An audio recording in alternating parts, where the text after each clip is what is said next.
Is your team repeating the same mistakes again and again? Or the feedbacks that you're giving are not getting through the other team members? When it comes to managing people, the most important skill for the leaders like you is to give effective feedback.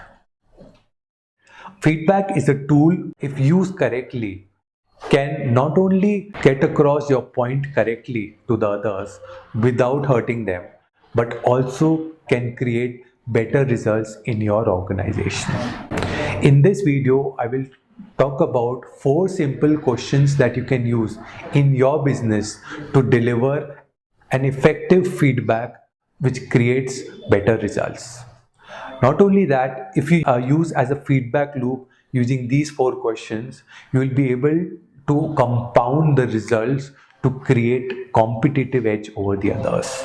Hi, I am CA Piyush Bansal. I help entrepreneurs optimize their business and life. Let's jump into the concept.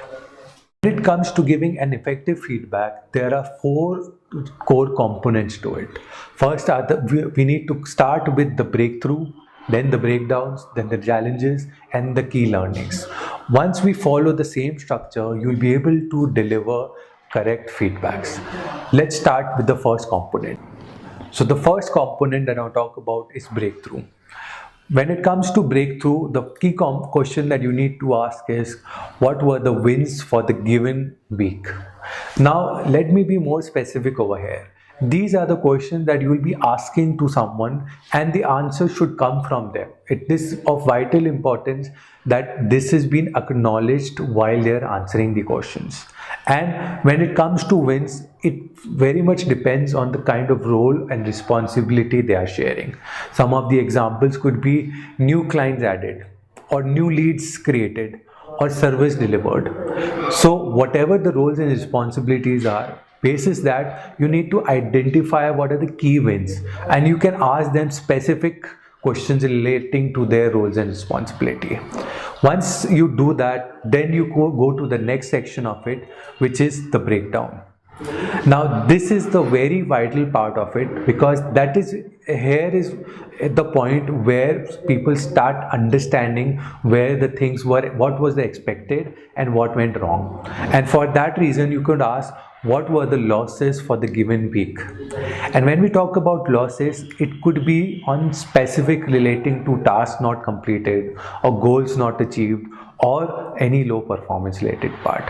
So the idea is that the other person whom you're asking the question should come up with these specific answers. And in order to get these specific answers, you'll have to ask specific questions relating to the performance, or the goals that were expected from them, or the tasks that were expected from them which were not done.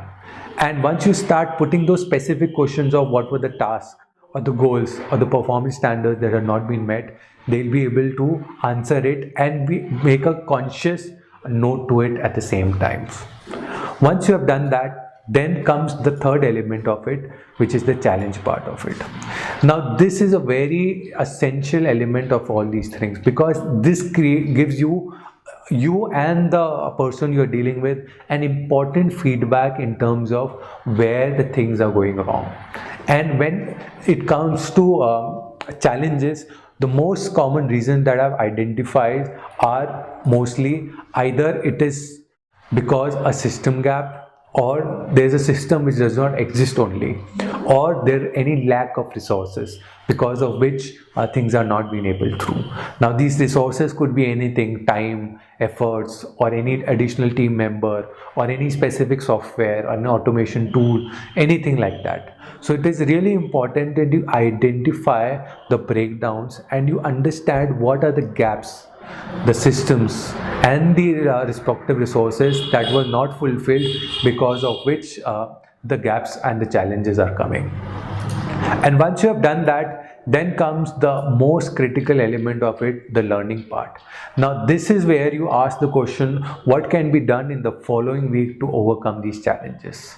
Now this could be in context of you or for the other person, wherein you identify what are the system gaps and develop them, or where you address specific gaps which are there in the systems which needs to be taken care at a specific level, or you could start creating certain resources which are required to deliver the results.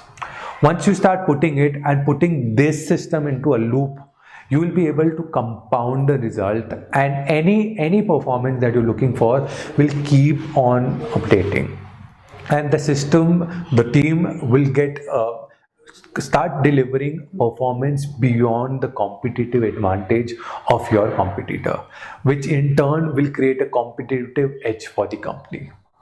If you're liking such kind of video, I create one video each week on topics like optimizing your business and life. And you can subscribe to the newsletter by clicking on the link below, where you get one video each week directly to your mailbox. This is Piyush Bansal signing off. Let's keep optimizing for growth.